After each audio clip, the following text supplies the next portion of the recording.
What's good, y'all? We are here at Culture Kings, Las Vegas. My name is DJ E-Rock. You might be listening to us on Real 92.3 in Los Angeles, Real 103.9 here in Las Vegas, Nevada. Man, where else, man? You might be watching us on YouTube right now for Between Takes or the full convo. Ladies and gentlemen, I got a very, very special guest in the building. This guy is actually one of my inspirations for, I'd like to think that, like, the first time that I ever saw you host a Knights game, and it was the first time I've ever been to a hockey game, which is crazy. Like, I never went to a hockey game when I lived in the Bay Area, and I remember seeing you on the Jumbotron. I was like, yo, this guy is good. This guy is commanding. Ladies and gentlemen, Mark Shunock. Can I call you Mr. Las Vegas? It's like, yo, like, is that cringy? No, it's all good. It's all, I mean, bro, no, you are like... That's Wayne Newton, though. Isn't Wayne Newton known as Mr. Las Vegas? He is, but I mean, for this generation, I feel like, someone like yourself has their hands Let's in go. everything. I'll take it. I'm taking it over. Yes, you are taking it over. Man, you are the in-game host for the Vegas Golden Knights. What else do you not do, man? I mean, you've worked with the Raiders. You host Top Rank flights, Mondays Dark at the Space. Like I said, your hands are in everything. Thank you, man. It's the hustle. Honored to be here, first of all. Culture Kings, man. When you just walk in this place, it is the greatest. It's insane. I don't even know what to call it. It's a world unto its own. And if you haven't been to Culture Kings, get to Caesar's Palace and come to Culture Kings. And just thank you so much for having me on, dude. This is an honor to be here.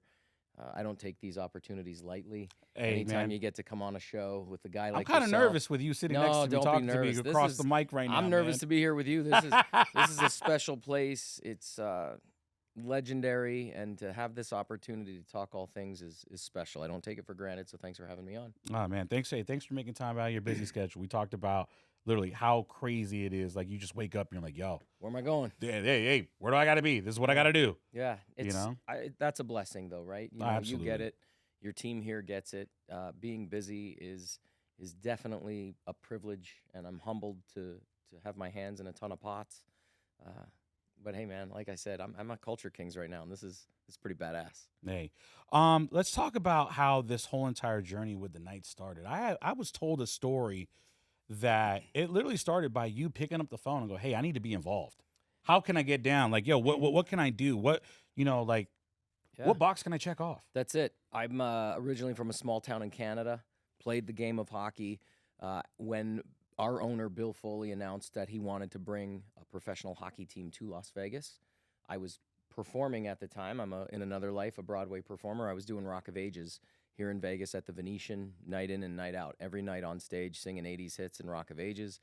And as a kid from Canada who played the game, whose family's involved in hockey back in Canada, I literally called Fidelity Financial, Bill Foley's office, and I said, hey, no way. My name is Mark Shunock. I'm an entertainer in Vegas. Yeah. I'm from Canada. I love the game of hockey. How can I help? And at that time, there was a campaign being formed called Vegas Wants Hockey. There wasn't a team yet. It was just an idea. Didn't have a name, nothing. Didn't have a name. Yeah. The franchise wasn't awarded. The league didn't award the team yet. But there was this campaign and this momentum being created called Vegas Wants Hockey. And I called the office, and there was one employee at the time. His name is Todd Pollock. He's still with the team. And he got on the phone. He goes, this is Todd. I said, Todd, my name is Mark. How can I help? And his answer, true story, was, are you Mark Shunock from Rock of Ages? And I said, yeah. He goes, I come to your show all the time. I bring my dates there. It's so funny. Oh, wow. You're great. How can I help you? I said, how can I help you? I said, I'm a hockey guy from Canada. How can I help? And from that point on, I was privileged to help with that campaign. There was 50 of us on this Vegas Wants Hockey committee. My job was to call you and be like, hey, give me $1,000 for a season ticket. And you would say, for what? For a hockey team. Which one? Doesn't exist yet. So we had our work cut out for us, but we sold 14,000 season tickets in a month. 14,000 season tickets in a month. Yeah, we got deposits on tickets, over 14,000 in a month. Before a team announced? Yeah, before. Awarded? Nothing. Anything? Just, Nothing. hey. It was part of the box that we needed to check in order to show the league that we had a fan base, or at least customers that would come to the hockey game. T-Mobile Arena was already being built, so Mr. Foley had a lot of good things going for me. He had a brand new arena sitting there. He now had 14,000 people willing to buy a season ticket if the franchise was awarded. Take all that information back to the league, and then you write a nice check for, I think he paid $500 million initiation for the franchise, and the team was awarded, and that's how it all started. So that's how the involvement with the Golden Knights started from day one. It was just I was performing in a show on the Strip, and was passionate about the game of hockey, and said I want to help bring Vegas its first professional franchise, and that's it. I've been with that group for 9 years. We're now in our 7th season. Yeah. So I worked with the campaign for 2 years prior to the team having its first puck drop. It's been an unreal ride.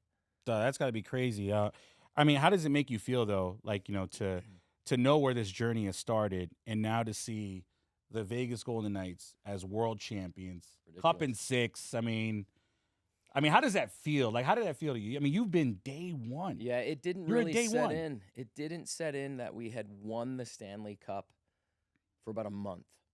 Game 5, I was on the ice after the game interviewing players, got a chance to hoist the cup. That moment I'll never forget. But I don't think it really set in that the team won it all for about a month, because we went from winning it in 5 to planning a parade to just being, I don't know, I can say it, shit-faced for like 3 weeks. We were hammered. You earned it. Going from, I remember escorting the guys into, I think after Game 5, we went to Aoki at Omnia. I was there. I seen you there, yeah. And, being definitely a foggy night. Oh, foggy. It was a foggy week, right into the parade. And then it didn't really set in until I got an email, a staff email, that said, hey, click the link and schedule your fitting for a Stanley Cup ring. My wife was away. Beautiful thing. And I was in bed, and, like I just said, every morning I check my phone and I go, where am I going today?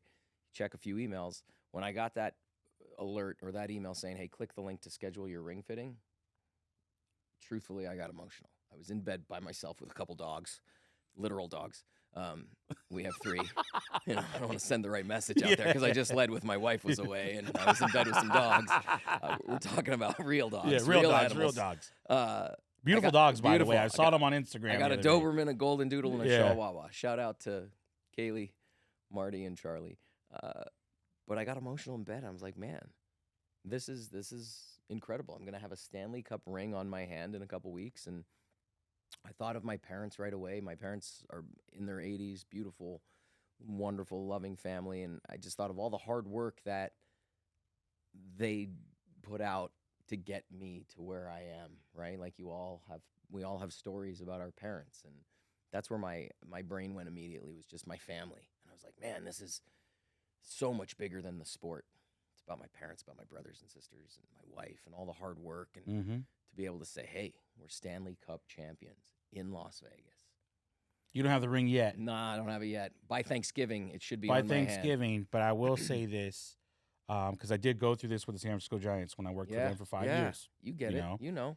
It's one thing to have the ring, but it's one thing when you get the ring and you see your last name on the side of it. Yep. And that's where, like, yo.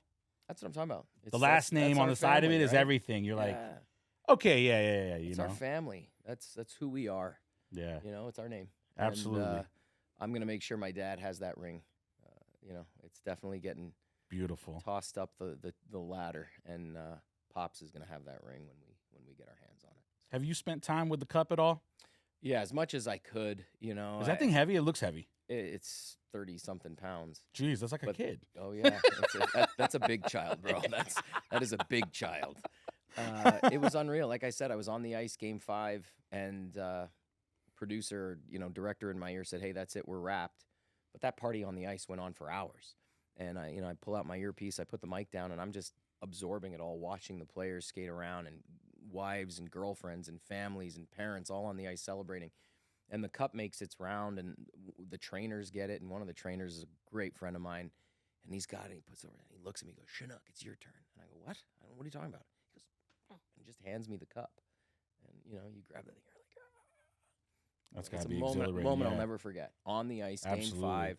And, I got a couple pictures sent to me. There was photographers all over the place, and they grabbed some shots while I hoisted it, and I didn't even know they grabbed shots. And in my email 2 days later, they're like, "Hey, we think you might like these pictures, Mark." And I'm like, "Oh my God." Think you might like them. I'm like, these are getting, how big can I blow up this image? And is my wife going to get upset if there's wallpaper in our guest room of this image? But, it's a moment, it's a time, a season that I'll never forget, like I said, being a kid from a small town in Ontario, having played the game as long as I could, as a goaltender in the Canadian Hockey League, that's all we ever wanted. As a kid in Canada, that's all you want is to win the Stanley Cup. Yeah. And to, quit playing hockey as a young man, go into the arts, into theater, become a Broadway guy, and then end up in Vegas doing a Broadway show and have that opportunity come back full circle. I didn't play the game, but I helped, the way I could with who I am as a host and a personality. Host personality. Yeah, I mean, so you were signing up people before there was even a team name here. It's a ride. You know what I mean? Yeah, that's got to be a beautiful just thing to experience. Yeah, unreal ride. I mean, when you're hosting the games, do you still get nervous up there at all? Yeah, 100%. Like, it's a big crowd. Listen, I get sold nervous out every time. Here. Yeah. If you don't get nervous when you're about to grab a mic and either sing a tune or get on film, sit and do a podcast, you're not in it for the right reasons, right? You take that energy, you channel that energy in a certain way, and you go.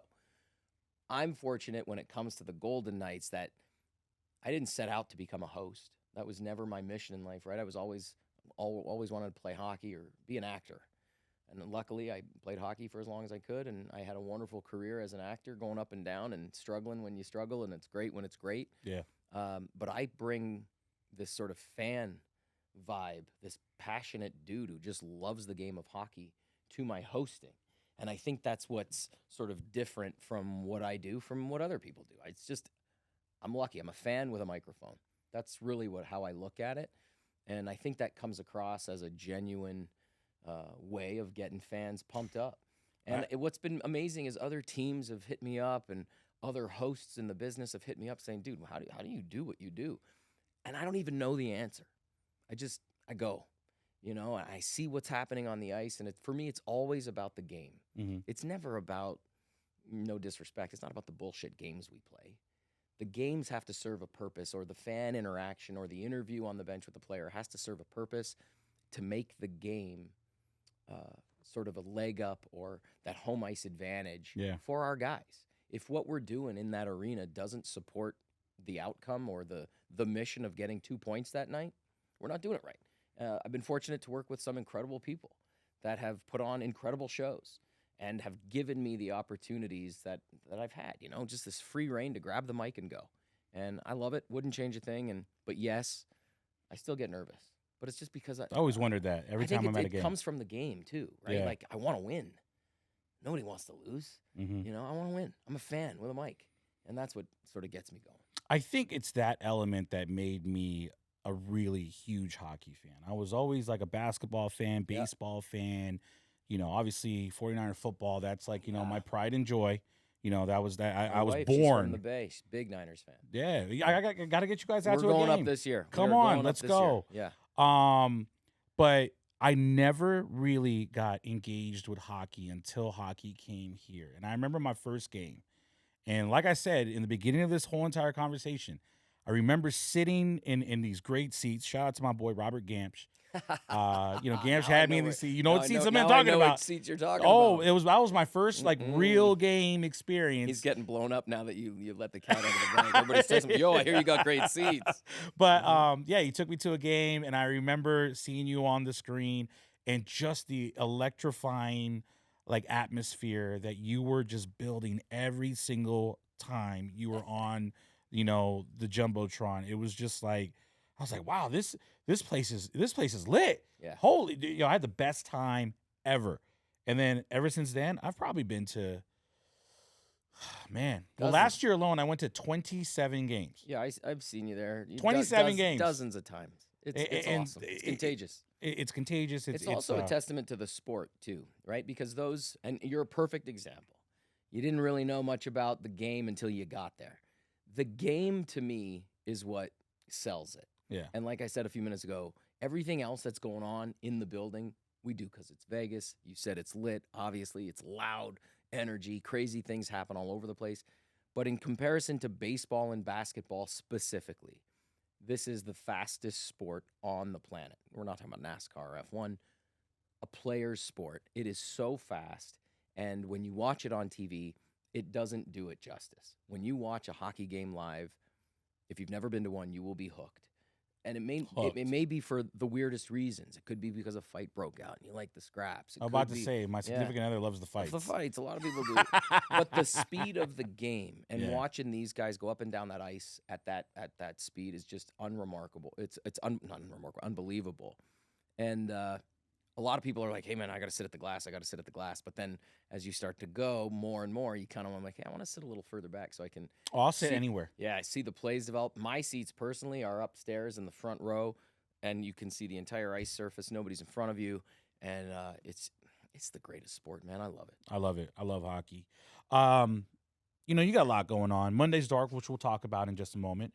But let's talk about what you do when you're not working.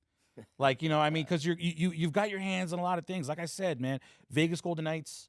The hockey is a long season. Yeah. I've seen you do work with the Raiders. You do Top Rank. You're all over the country doing that.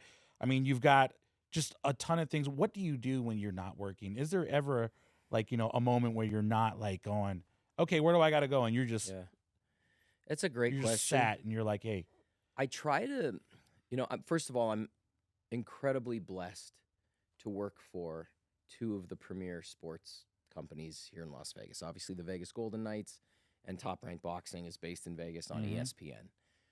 And, the Golden Knights, like I said, have opened the door for so many opportunities for me because of your point. I'm in front of 18,000 people almost every other night in Las Vegas. When Top Rank called, like you were a fan of hockey from a distance, for me, I was a fan of boxing from Yeah. a distance, right? I loved the sport. Like anybody else, I'd grab the pay-per-views for fights that I was really into. When Top Rank started bringing me all over the country 25 weeks a year, we're going to Texas, California, New York City, we're at Madison Square Garden 2 or 3 times a year, and then getting in with ESPN and understanding how all of that worked, those were the moments where I said to Cheryl, my wife, I have to take advantage of these opportunities, these trips that I'm getting paid to go on. You're coming with me, and let's find moments in those busy weeks where we can really enjoy our time together, use the paid trip or my job as an excuse to discover something that maybe we wouldn't have discovered otherwise. Like Mhm. we go to Tulsa, Oklahoma, like that's not on people's high up lists For sure, for yeah. a vacation, right? But Top Rank goes to Tulsa twice a year to the Hard Rock Hotel and Casino in Tulsa. So what in Tulsa can we do to find time to sort of decompress or just be with each other? Because one thing that I have learned in the last 3 or 4 years as things have gotten crazier and crazier and busier is that our time on this planet is limited. Very limited. We've all had friends leave us too soon, not to be a downer, but those types of experiences where we sort of go through tragedy or suffer a little bit with people leaving us, it puts things into perspective quickly, and it tells you to put a little pause, put the brakes on. It's not always about work. You and I are very similar. Work is a major priority in our life, not because we have to, but because we love working. I was just about to say that. Love working. You And know that what? was- If you find something you love to do, It's not work. it's not work. It's not work. And it's a blessing to find someone to pay you for it. Yeah. You know what I mean? So, Yeah, so, no, I you know, get it. I get it. I think if you ask anybody who works in sports or in entertainment, they're not going to think they're not going to come out and say, it's a job and I'm so tired, I hate it. I've never heard that from anybody who works in entertainment or sports. Yes, they're long hours. Yes, we have to put in a ton of preparation and work, but I love it. I'm not digging ditches. No disrespect to people who dig ditches. I don't want to dig ditches. I would hate getting up at 6 a.m. to go and build a ditch.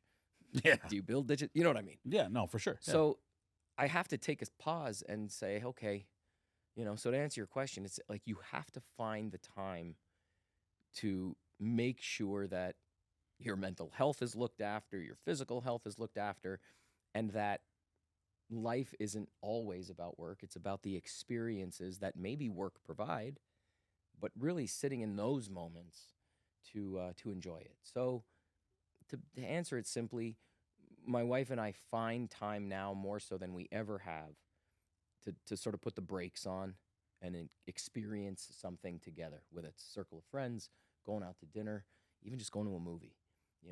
Those are the moments that actually have become very, very important to me over the last couple of years.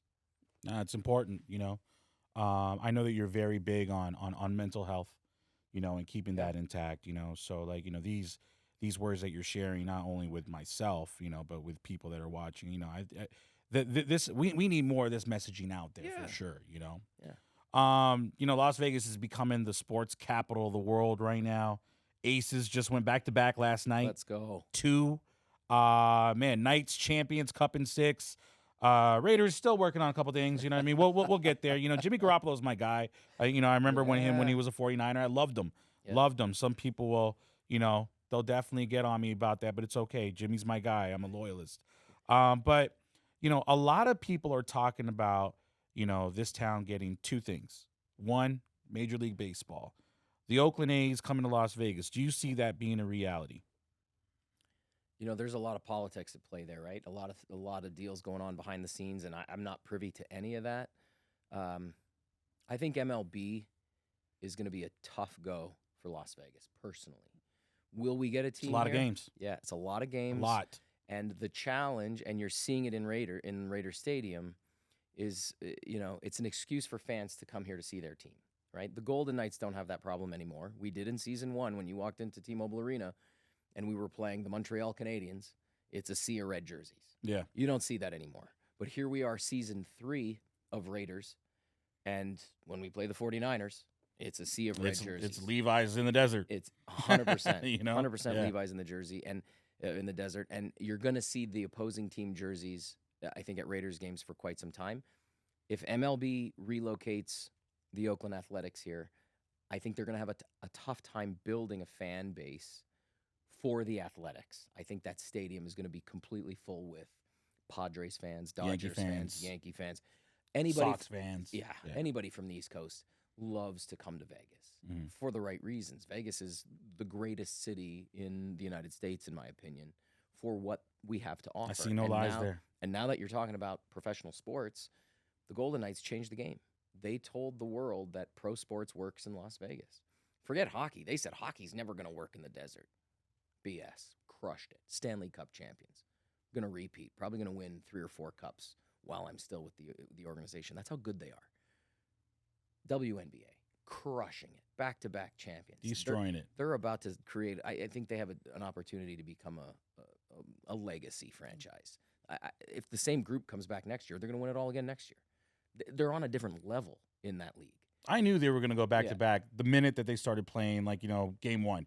If like that 7 games down, I'm like, oh, they're winning it. Come back and the coach stays, done. Yeah. Done. I think we have a better opportunity, and I think a better fit for our city with the NBA. Look where we're sitting. Look at this place. The Culture Kings, right? The NBA is all things this place, right? The guys who play the sport are given the liberty to become personalities unto themselves. So they are even greater than the ball game that they play in, right? That's a difference between hockey players and I think NBA superstars, is that NBA, they have the freedom to become these personalities, these global icons in their sport. And then they go on to do so many great things within their community. So I think if the NBA decides to expand, which they will, I heard a rumor that, so I mentioned earlier. I like rumors. Yeah, I heard earlier, Bill Foley paid $500 million as his initiation to expand the Golden Knights into the NHL. Yeah. I heard a rumor, just a rumor, that the initiation fee for an NBA franchise is $3 billion.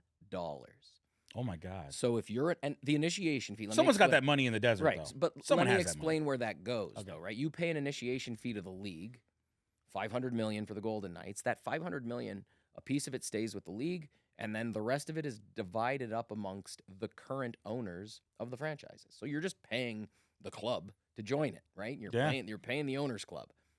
If you were an NBA owner currently, and the NBA goes to you and says, hey, owners, do you guys approve the expansion? It's going to be Seattle and it's going to be Vegas, right? That's my guess, those 2 teams. And each of those teams have to pay $300 billion. As an owner, your take of that is probably $200 million. You're going to say no to that? Sign me up.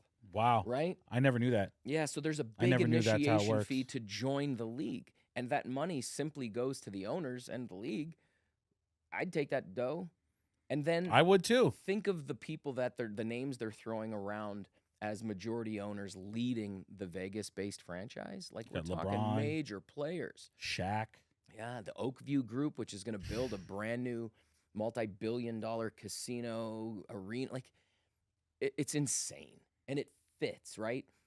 And not that it's a disadvantage to other franchises, but the Vegas Golden Knights were truly Vegas-born. They were an expansion team. They were brand new to Vegas. That's something that nobody can take away from the Vegas Golden Knights. They will always have the heart of... It's a Knights town. Yeah, it's a Knights town. They'll have By the heart of far. our locals. Also, too, we can't forget that the team dropped the puck for the first time officially literally a week after the largest mass shooting in the United States that happened here. So the Golden God Knights were very helpful in healing our community. So that's something that no other team, no matter whether it's an expansion or a relocation, will ever take away from the Golden Knights. The Golden Knights will always have that. But I am pumped for the NBA to come to Las Vegas, more so than MLB, because the NBA is, I think it's America's sport. Everybody wants to argue that baseball is America's sport. The NBA is in our culture. It's in our DNA. You walk the streets, the shoes we wear, everything comes back to the NBA. And these guys are so talented. It's so elite. There's 5 guys on the court that are just all mega stars. Who doesn't want that in Las Vegas? I mean, Summer League has been here for Insane. for a good amount of time. Insane. How many years now? A decade plus, At 2 least. decades. At least. Yeah. Yeah. I mean, I remember because I'm involved with NBA Con, and I remember when Victor Wembanyama had his first game. NBA Con was just like, yo, we got to really make sure that we get some bodies to the door because everybody is trying to get into Thomas and Mack to see this kid play. Yeah, he's It was literally, I want to say probably, I'm seeing pictures, maybe about a good 10, 15,000 people outside, already sold out, being told it's sold out, trying to see this kid play. Yeah. It's insane. The effect that the NBA is going to have here is going to be crazy. I do want to say one more thing, and then we move on. For sure. Vegas definitely is and has become the sports and entertainment capital of the world, without question. We have the best buildings, the best restaurants, the best shows, and now the best sports. So for people coming here, 50 million people a year come to Las Vegas. They're getting the best food, the best hotel rooms, and the best experiences, whether it's at a theater or in an arena. What makes this city go, though, are the people. The people who call Vegas home, and now we're creeping up to 2.5 million residents here, are some of the nicest, genuine, sincere people that I've ever been around. And I've spent almost a decade living in New York City, 6-7 years in Los Angeles, and now having been in Vegas for almost 13 years. The buildings stand there and look pretty, but they don't go on their own. It's the people who go there every day that drive the Strip, Las Vegas Boulevard, this place, that really makes the city special. And that's why the sports and entertainment capital of the world has been successful, because of the people who live here. Guys like yourself, everybody loves coming to work because they know what they're there to do. We're here to serve. We're here to make sure that if you're here for 2 or 3 days, we're going to make you happy. You're forgetting about your BS, and you're leaving with a smile. So my mission is to make sure that the people who make this city go are cared for. That's the next chapter in my life, and I know that you wanted to talk about it, but that's really it. It's the people who call Vegas home that make what we do that much more enjoyable. So let's talk about Monday's Dark. Yeah. Exactly what is it for somebody that does not know what Monday's Dark is? Exactly, what are we talking about? Yeah, it's my way of giving back. So 10 years ago, Monday's Dark will be turning 10 years old this December. My wife and I started this idea because we were both performing, and the name Monday's Dark comes from the fact that Broadway is traditionally dark on Monday night. So on our night off, we would ask our entertainer buddies to get together, and we host a variety show. I get up on stage, and it's like Jimmy Kimmel meets Saturday Night Live. You never know what the hell's going to happen. I never know what's going to happen. But people from the Strip show up, they perform, and we give all the money away. It's as simple as that. It's a 90-minute, 2-hour variety show. And our goal in that 90 minutes is always to raise $10,000 for a different local nonprofit every other Monday. So 2 Mondays a month, I get up on stage with a full band, a bunch of entertainers, and we write a check for $10,000. We've partnered with 181 nonprofits to date. They've all Wow. received $10,000. We've raised almost $2 million for Las Vegas. And this December, we're going to celebrate 10 years of doing just that. I can't believe it's been 10 years. I That's feel like we beautiful. just started. But that's a testament to the city. There's that many nonprofits here that are doing great work. And all we want to do is create awareness for them and give them a little check. $10,000 to some of these nonprofits isn't a big deal, but $10,000 to a lot of these nonprofits that we're now partnering with is a huge deal. 181. We've partnered with 181. nonprofits. We have a wait list, dude, of over 300 nonprofits No waiting way. for a call from Monday's Dark for a party. Wow. It's crazy. That's incredible. So, That's like, you know, nuts. someone comes to Monday's Dark, what can they expect? You know, other than you Yeah. getting on up on Yeah. stage and stuff like me. I mean, you know, do we like see like some of like, you know, someone like Wayne Newton just pop in or something like that? Did you get like Sometimes. moments like Yeah. that in there? Yeah, Wow, that's sometimes crazy. we've had Shania Twain show up. We've Really? had Brad Garrett show up. Most of our performers are on my level, right? Like they were in a Broadway show, they're in a Cirque du Soleil show, and it's their night off, and it's a night for them where they can take the makeup off or the costume and do something that they normally wouldn't have the opportunity to do. But at the core of it, they know why they're there. They're there to raise awareness for a nonprofit and help raise money. And they get to plug whatever they got going on in their life. I get up there and I'm Anchorman. If it's on their little index card, I'm Yeah. going to say it. Please welcome. They're doing this, this, this, and this. And they get up on stage and they do it and they crush it. It's always at 8 o'clock. We open doors at 7. There's a full bar. There's food trucks out front. There's a silent auction component. This is So every Monday. every other Monday. Every other Yeah, Monday. it's 2 okay. Mondays a month. We partner with 21 local charities a year, and they each get 10 grand. And it's just my way of giving back.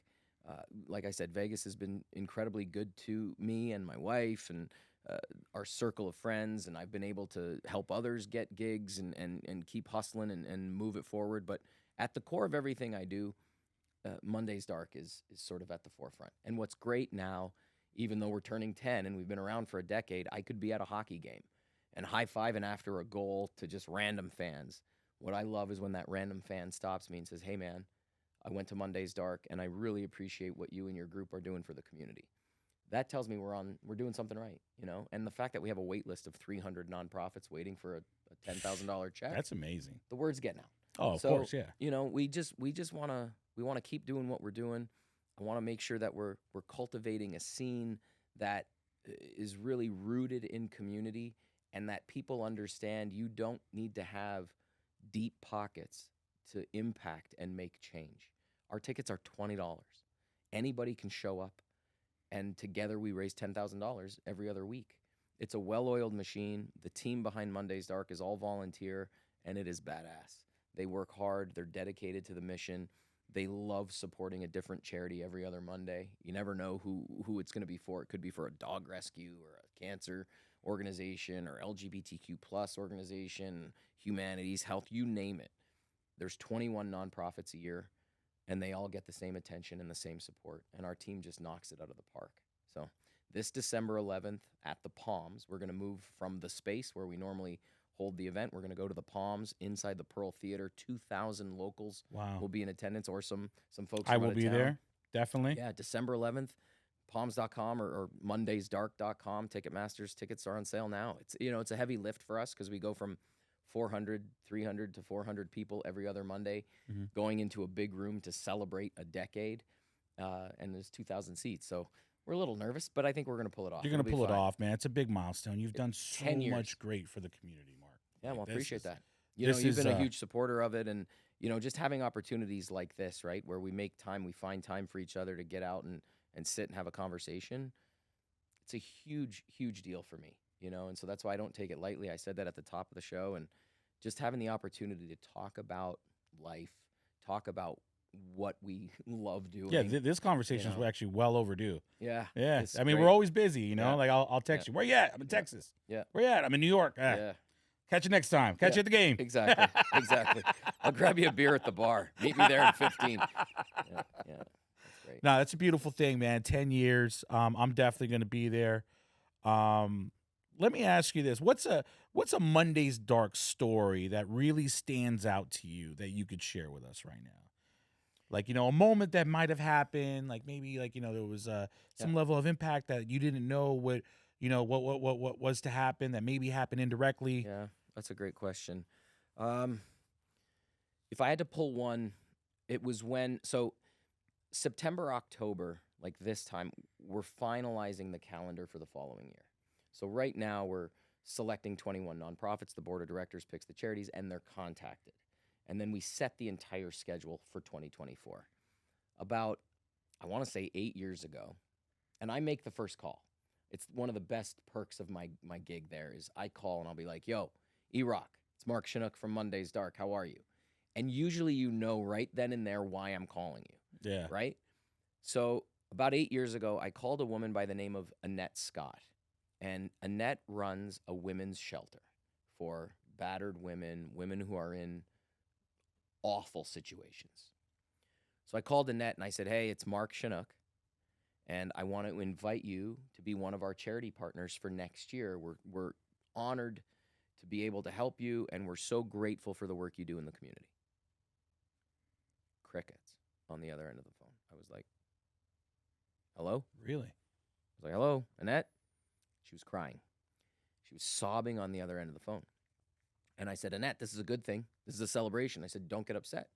And she goes, Mark, I'll tell you why I'm upset. She said, it's not because we're going to get a check for $10,000.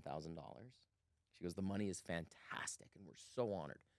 But we put their logos on billboards. All of the entertainers get custom graphics, and they share them on social, and they start talking about, hey, I'm excited to perform at Monday's Dark, and we're going to support this organization. She said, Mark, you're going to put our logo on a billboard. There's going to be 24 entertainers or a dozen entertainers in town talking about us on social media. Monday's Dark's going to talk about us on social media. The Space is going to talk about us on social media. She goes, that's invaluable to us because women throughout the Vegas Valley are now going to be exposed to cool people or hip people talking about us in a way that we've never had before. And so right then and there, I learned that, writing a check for $10,000 is awesome, but the exposure and the awareness that our group brings to some of these organizations is invaluable. And it's like this opportunity, right? I'm on a podcast, Caesar's Palace, Culture Kings, premier show in Vegas. This is invaluable. You can't pay for this exposure. And that's when I learned the value of what we did was well beyond, or what we do is well beyond the money that we raise. It's getting their message out there so people know they have a place to go and get help. And that was a big one for me, and thinking about my wife and women and friends we know that are probably in those situations that may feel a little timid or shy or unwilling to go and get help. And so that's, that it all comes full circle for me. That's why mental health is so important to me, because I think regardless of what your battles are, whether you're dealing with a dog that's sick or cancer or whatever, you have to be sound up top before you can tackle anything else that's going on in life. I can't go to work if I don't have a good head on my shoulders, right? So that's my mission, in this next chapter in my life. It's really to focus on the philanthropic side of everything we're doing and making sure people understand that help is right there. You're holding your phone, mine's right here. It's that easy to reach out to somebody to get help. And yes, I love what I do. I love all these gigs with the Golden Knights and Top Rank, but my passion is just making sure that people understand they live in a community where people care.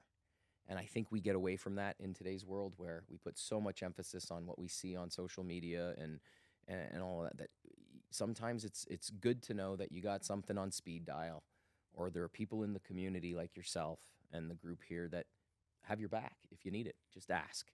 End that stigma. Get rid of the ego or the disregard or the unwillingness to ask for help. So that's what I want to focus on, in addition to keeping on with all my gigs. I just want to focus on making sure people know that there is a community here that actually cares, and we have your back.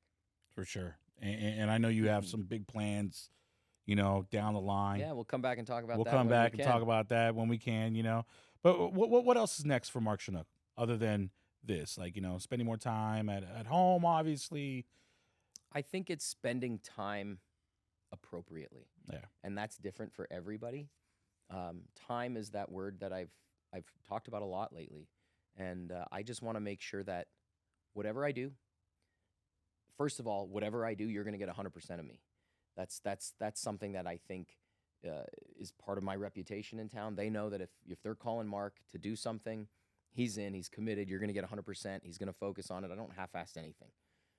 Even if I got called to dig a ditch, I'm going to dig a ditch the best I possibly can, and you're going to get all of me. For sure. So for me right now, what's next is just making sure that how I spend my time is meaningful.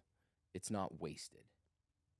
That's the biggest thing for me. I don't want to waste any more time on things that don't really matter. Mm-hmm. And sometimes that includes people, and that's a tough one for people to swallow. Sometimes, hey, you don't fit with what I got going on. Yeah. And that's no disrespect.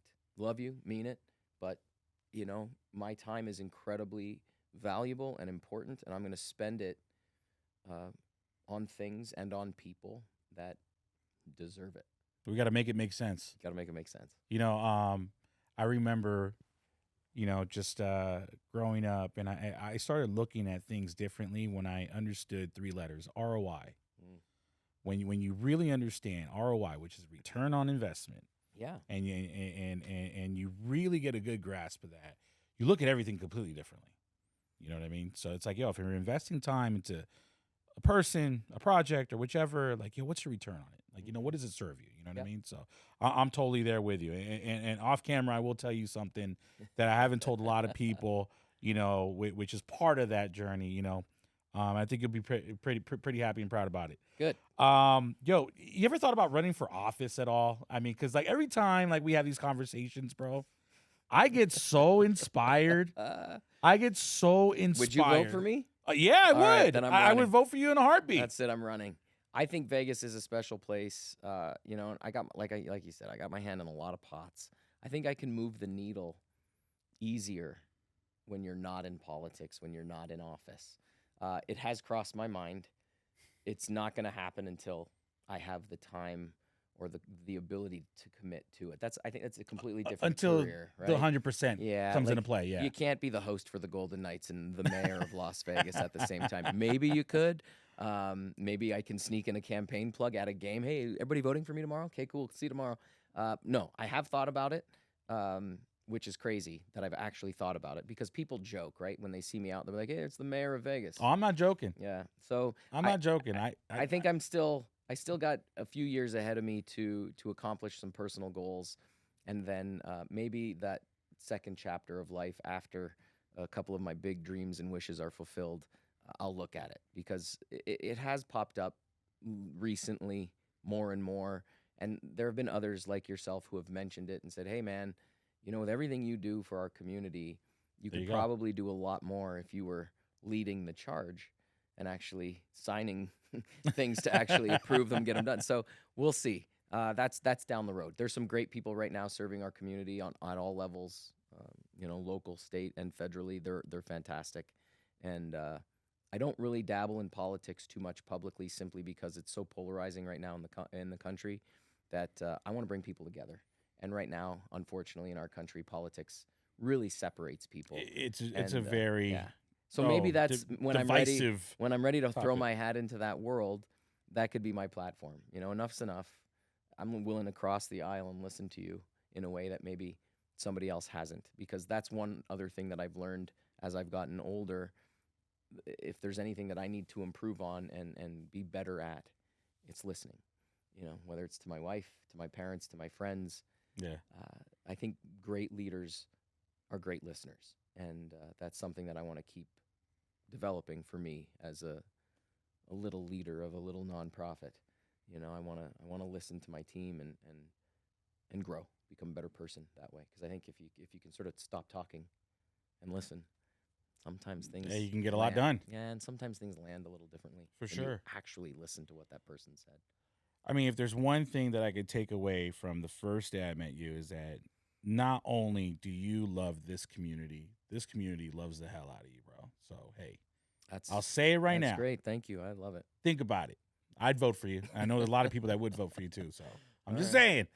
Saying. If I get 10 posts on Instagram that says I'll vote for you, I'm throwing my hat in the ring. Ladies and gentlemen, Mark Shunock. He is in the building with us right now. Thank you so much for making time out of your busy schedule. Dude, this I is appreciate huge. you. Can't wait to come back and do it again. Thanks for having me. Well, you know what? Actually, I'm going to put you on the spot right now because, usually, we'll have people come in here and they'll either sing a verse, they'll either rap, or they'll either do something. But there's one thing that I'm going to put you on the spot, and hopefully you're okay with it. If I were to hit the ice, Yeah.